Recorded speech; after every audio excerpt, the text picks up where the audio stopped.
My name is Adelina Comas-Herrera, and I'd really like to welcome you today. Today is the United Nations International Day for Care and Support, and we are celebrating this by having a day-long event. For some of you, of course, maybe half a day, and then the rest may be caught up on video later. And the theme of today is towards robust, responsive and equitable long-term care systems around the world. I'm going to start by introducing the Global Observatory of Long-Term Care. Some of you are familiar with it, some of it maybe is new to you. And yeah, I'm just going to show you a little presentation. Welcome to the Global Observatory of Long-Term Care. What the Observatory is basically is a platform for cross-national learning to improve and strengthen care systems, and it's part of the international long-term care policy network from which it has developed. The aims of the Observatory are to identify key shared challenges and share how different countries and localities are addressing them. We are also very interested, and we do a lot of sharing of research evidence, and our aim is to facilitate collaborations all over the world. And everyone is welcome, from policymakers, industry, advocates, care professionals, and academics. I'm very happy to let you know that we are already 375 in terms of members, and you will see some links in the chat on how to join if you haven't joined already. And so far, we've counted that we have members with expertise on over 40 countries, and we hope to have even more after today. The members so far are mostly academics, but we're really pleased to see that there's a growing number of policymakers, practitioners, and advocates joining too, and we're open to all of these groups. The way we function is the motor of the Observatory are the 19 interest groups we have so far. They've organized already 25 webinars in this last year and a bit, and we cover a very wide range of topics, and throughout the day we'll be announcing and sharing about some of the interest groups.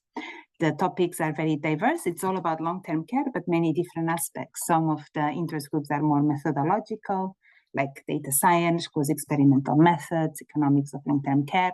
But we also have groups that are looking at the impacts and the role of long-term care in climate change, as well as pain in care homes. We have a group focusing on care and social protection in Southern Africa. So we really have fantastic diversity.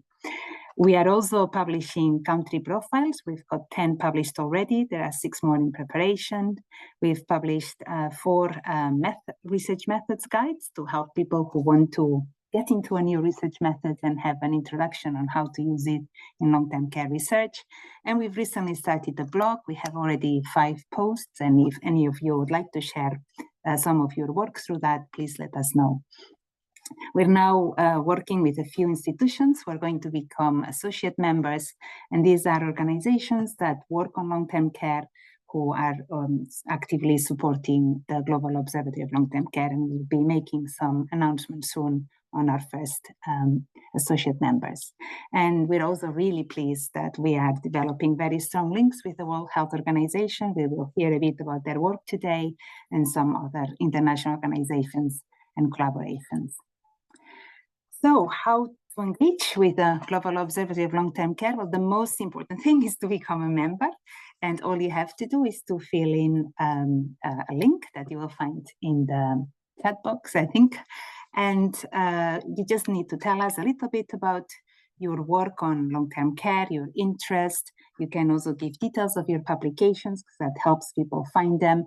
And basically, once you join, people can find you according to the topics that you're interested in, the countries you are working in, and it's a great way for people to find you and find out about your work. You can also, when you join any of the existing interest groups, and you can let us know if you'd like to suggest new ones. We're very open to new ideas on this. And as I said, the great thing about the observatory is that you get to find people who have similar interests to you, working maybe on the same topic in different parts of the world. You can share your knowledge, you can contribute by writing topic guides, country profiles, methods guides, blog posts, and of course, you can give presentations to webinars like today, but also the specific ones from the interest groups. And if you just want to be a bit informed, but you don't want to be a full member, we also have the option or subscribing to our newsletter, which is sent at the beginning of every month.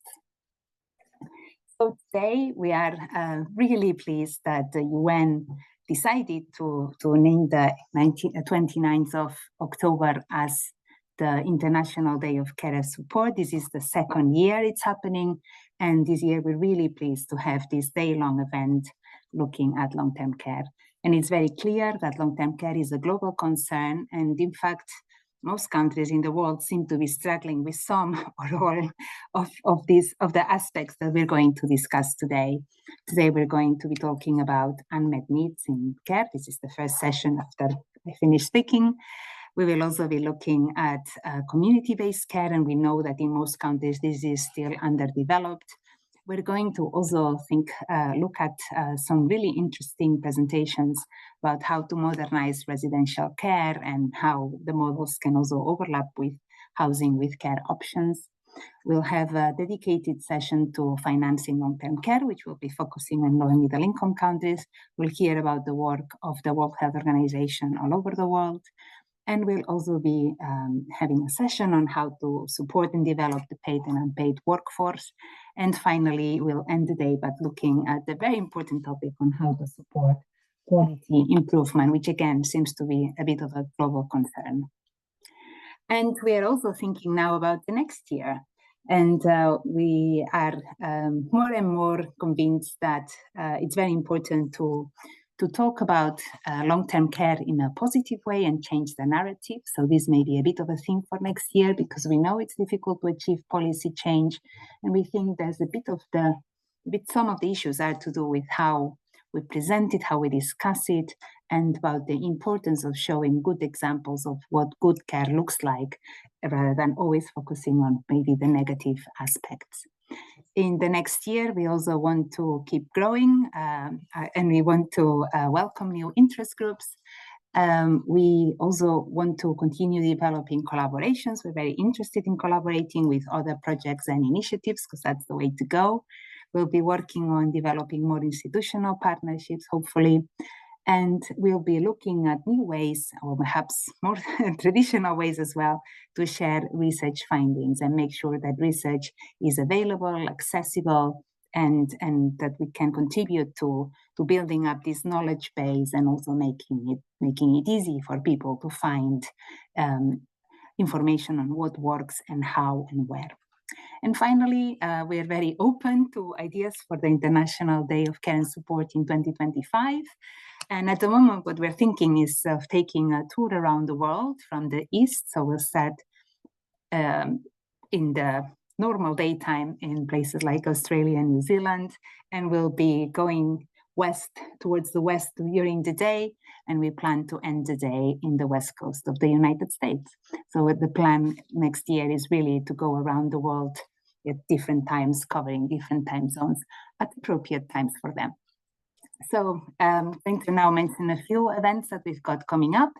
I'm very excited to mention that we're going to have a launch of the Global Observatory of Long-Term Care in Asia, in Singapore, in partnership with the Tsao Foundation and the Center for Aging Research and Education. And this will be a day-long event. It's hybrid. You can find information on our website where we're going to also hear about long-term care research in Asia.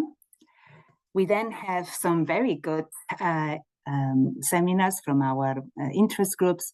The first one on the 12th of November is on harmonizing the measurement of pain in care facilities and beyond.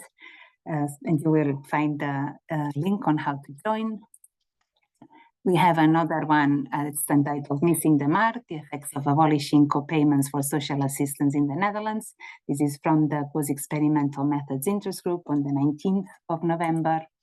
We're then going to go to Southern Africa to look at social justice and the reproductive justice inequalities in Southern Africa, looking at the challenges for elder care. And then we'll be on the 25th of November looking at enhancing care home quality using wearable tech and social network analysis from a very interesting study in the UK. And finally, the 28th of November, we've got a webinar on rehabilitation services for people with young onset dementias, and examples from high and low and middle income countries. So as you can see, we have a very diverse set of webinars coming. I think that is quite an interesting representation of all the different aspects that we are covering.